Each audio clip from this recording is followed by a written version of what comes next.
Welcome to Wisdom Trek with Gramps. I am Guthrie Chamberlain, and we are on day 2686 of our trek.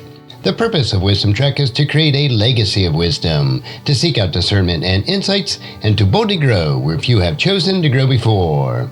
Today we continue with the 10th of 16 segments of our Theology Thursday lessons. I am reading through the book Supernatural, written by Hebrew Bible scholar, professor, and my mentor, the late Dr. Michael S. Heiser. Supernatural is a condensed version of his more comprehensive book, The Unseen Realm. If this podcast piques your interest, I would recommend that you read The Unseen Realm. Today we will read through chapter 10, which is Hidden in Plain Sight. Since the fall, God has been trying to revive the goal of Eden, to live with both his divine and human families here on earth. God had told Adam and Eve to be fruitful and multiply, thereby spreading God's good rule over the rest of the planet. God wanted the whole earth to be a place where heaven and earth met, where humanity could enjoy the divine and the divine could enjoy the earth and humanity. But we know how it went. There is a history of failure. Humanity sinned and was expelled from God's presence. Eden was shut down. The divine enemy, the serpent, was banished, cast or cut down from God's presence to earth, the place where death reigns, where life is not everlasting. He became Lord of the dead, and therefore had claim to every human being who would ever live. Because they sin, the sin of wages is death. Romans chapter 6:23. After the flood, God repeated the goal of Eden to Noah and his family, to be fruitful and multiply. It was a do-over. Instead, humanity rebelled. Rather than obeying God to spread the knowledge of the rule of God everywhere, they would build a tower where God could come down to them. Failure again. God just wouldn't go for it. He mixed up the nations' languages, and he turned the nations over to divine counsel to rule. Then he decided to start over again with a new family, through Abraham and Sarah. He would get back to the other nations through Abraham's descendants, once the kingdom rule was revived, Genesis chapter 12, verse 3.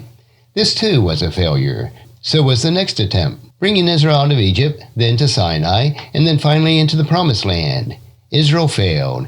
Eventually God raised up David and then Solomon. But after Solomon died, Israel followed other gods, and the Israelites turned on each other. God had to expel them from the Promised Land into exile. The human story, apart from God's presence, is a story of failure. This is because humanity is lost since the fall. All humans are imperfect and estranged from God. No human leader could ever be trusted with starting and maintaining God's kingdom. They would resist loyalty to God alone. They would go on their own way. Humans would sin, fail, and join the Lord of the dead, God's great enemy. But God's vision of sharing a blessing and being the steward kings over the new Eden couldn't happen without humans. And the only way humans would ever be able to hold up their end of God's plan would be for them to be made new again. The curse of the fall must be lifted, and for that, God had a plan. There was a solution and a problem. God needed a man who was more than a man, someone who could resist temptation, who would always obey, who was fit for kingship, and who would reverse the curse of death by dying and then raising again by his own power. All of that could happen only one way. God himself would become a man. God would fulfill his own plan as a man for all of humankind and restore Eden. Only when humans were forgiven and made divine like Jesus through the resurrection power, according to 1 John chapter 3, verses 1 through 3, could Eden be a reality. But there was a problem. If the plan were discovered, that the man who was God was here to die and rise again to ensure God's original vision would be restored, the forces of darkness wouldn't fall for it. This is precisely what Paul said in his letter to the Corinthian church in 1 Corinthians chapter 2, verses 7 and 8. But we speak the hidden wisdom of God in a mystery, which God predestined before the ages for our glory, which none of the rulers of the age knew. For if they had known, they would never have crucified the Lord of glory. Who is Paul talking about here? The word rulers can refer to human authorities, such as Pontius Pilate and the Jewish leaders, but Paul also had divine demonic powers in view, according to Ephesians chapter 2, verse 2. God's enemy, human and divine, had to be kept in the dark. Everything depended on the death and resurrection of this God-man. But how do you keep this a secret? Well, that is through a cryptic Messiah. The God-man upon whom the restoration of Eden depended on, of course, was the Messiah, Jesus of Nazareth. But did it surprise you that I suggested that the Messianic plan was a secret? Can we read the Old Testament and see the whole plan? I don't believe we can. Believe it or not, there is no verse in the Old Testament that uses the word Messiah of a man who was actually God and who would die for the sins of humanity. not even Isaiah chapter 53:11 with its portrait of a suffering servant. The word Messiah never appears in that chapter or elsewhere in Isaiah. The servant refers to the nation of Israel and not an individual Savior. Isaiah 48 verse 8, 44 verses 1 and 2, 45 verse 1, 45 verse 4, 48 verse 20, and 49 verse 3. See, the word Messiah, which means anointed, nearly always refers only to David or one of his descendants who reigned as king after him. Actually, the proof of what I am saying, that the profile of the divine Messiah who would die and rise again is hard to find in the Old Testament, is apparent in the New Testament. Think of how the disciples responded to Jesus when he told them that he was going into Jerusalem to die. The announcement mystified and distressed them. Matthew chapter 17 verses 22 and 23, and Mark chapter 9 verses 30 and 32. They didn't respond by saying, "Oh right, we read that in the scriptures." No, Peter even rebuked Jesus for saying it in Matthew chapter 16 verses 21 through 23. The disciples had no sense of this new plan of God. They thought of Jesus only as the son of David and the rightful heir to his throne, someone who performed miracles just as the Old Testament prophets did. Even after the resurrection, the disciples had to have their minds supernaturally open to see the suffering Messiah. After Jesus had risen from the dead, he appeared to them, and he said this in Luke chapter 24, verses 44 and 45. "These are my words that I spoke while I was still with you, that everything written about me in the law of Moses and the prophets and the Psalms must be fulfilled." Then he opened their minds to understand the scriptures. This new plan of God's, that he would die and then rise again from the dead and reverse the curse of the fall, isn't evident at all in the Old Testament. Instead, clues are scattered throughout the Old Testament in dozens of places. Never is it all revealed in one place. The Messianic profile is only clear in hindsight, and even then only by someone who already knows what to look for and expect. Intelligent, supernatural evil beings, of course, knew the prophesied son of David had arrived in Matthew chapter 8, verses 28 and 29, and Luke chapter 4, verses 31 through 35. That much they could grasp from the Old Testament, but nothing the demons ever say that Jesus come to earth to die and to rise again, reversing the curse. As Paul said, had they and Satan understood, they would have never moved the people like Judas to betray Jesus to those who wanted him dead. The devil and those aligned with him are lots of things, but they're not morons. They were duped into killing Jesus, just as God had planned. They launched a series of events that would lead to their own demise. It was a divinely designed misdirection. We see parts of the profile. In hindsight, we can see pieces of the Messianic profile with more clarity than the disciples could.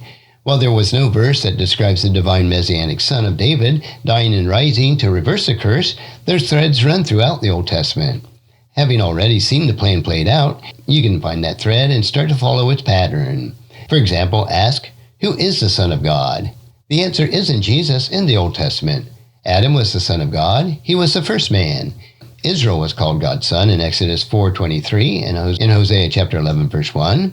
The Israelite king is called God's son in Psalm chapter 2, verse 7. In the New Testament, Jesus is the second Adam and the Son of God. Romans chapter 1, verse 4, 1 Corinthians chapter 15, verse 45, 2 Corinthians chapter 1, verse 19, and Hebrews chapter 4, verse 4. We might ask, who is God's servant? Adam served God in Genesis chapter 2, verse 15. Israel was called God's servant in Isaiah, many places, and David and the other Israelites king in his lineage were called God's servant in several places in the Old Testament. Jesus was also the servant in Acts chapter 3, verse 13, Acts chapter 4, verse 30, and Philippians chapter 2, verses 1 through 8. Did these sons of God and servants of God suffer? Did their earthly existence end at the same point? Was that existence renewed? Do they have a future in a new Eden? The answers to all of these are yes. Adam, Israel, the Davidic kings were all exiled from God's presence, the place on earth where he dwelled, Eden and the Promised Land. Yet they were and will be redeemed in a new Eden to live with God and the risen Jesus. The point is that all these figures point to Jesus in some way, and he completes the pattern. He is the unified picture that becomes visible when all the pieces are detected and put into their proper place. Everything is in plain sight, yet undetectable without hindsight. And you might ask once again, why does this matter? Intelligent evil, the great Satan, the demons, the lesser gods who rule the nations, do not know everything. They do not have the mind of God, nor can they penetrate it. We tend to presume that because they are supernatural, that they are all-knowing, and that's just not true. there is only one omniscient being, and that is God, and he happens to be on our side. Because of the fall, the great Satan had the rightful jurisdiction over all of us. What do I mean? Because of Adam's sin, death spread to all. Romans chapter 5, verse 12. The serpent was cursed, cast down to rule over the realm of the dead, the underworld, or what we refer to as hell. Because of the fall, everyone was destined to die and go into the realm of the dead, where the devil reigns. That all changed when Jesus came the first time and fulfilled God's plan of salvation by dying on the cross and rising from the dead. The first step to restoring Eden was to provide a means for humanity to escape the curse of death. All who believe, who are made members of God's family and kingdom, are no longer hostages to the curse of death and the Lord of the dead. That is why Jesus, when beginning his ministry of reviving the kingdom in Luke chapter 10, verses 1 through 9, he said, I saw Satan falling like lightning from heaven, Luke chapter 10, verse 18. Jesus knew his death and his resurrection would pay the sinner's debt, leaving Satan with no claim on our souls. The kingdom was the beginning and the end of the Lord of the dead. We must, again, remember who we are and where our identity comes from. Believers collectively, as the church, are called the body of Christ. And Jesus' body was raised. We will rise because he is risen. 1 Corinthians chapter 15, verses 20 through 23. He is the firstborn of the dead. We are the assembly of the firstborn who are enrolled in heaven. Hebrews chapter 12, verses 22 through 24. As John said, but as many as received him, to those who believe in his name, he gave them the authority to become children of God. John chapter 1, verse 12. Satan had no claim on the children of God because they will rise from death. There's no reason to look for the living in the realm of the dead. God wouldn't reveal his hand to anyone, be they human or divine, loyal or adversarial. The specifics on how the Messiah would accomplish God's purpose had to be hidden, but God would let them know in unmistakable terms that when the Messiah appeared, he would be God in human flesh and the restoration of the Edenic kingdom, and that was the end game. As we'll see in the next two podcasts, that was just enough information to prompt faith in people's heart and to bait the powers of darkness into putting their own destruction into motion. And that's our segment for today. Please join us the next time for Theology Thursday as we explore supernatural intent. And if you found this podcast insightful, please subscribe and leave us a review. Then encourage your friends and family to join us and come along with us tomorrow for another day of Wisdom Trek. Creating a legacy.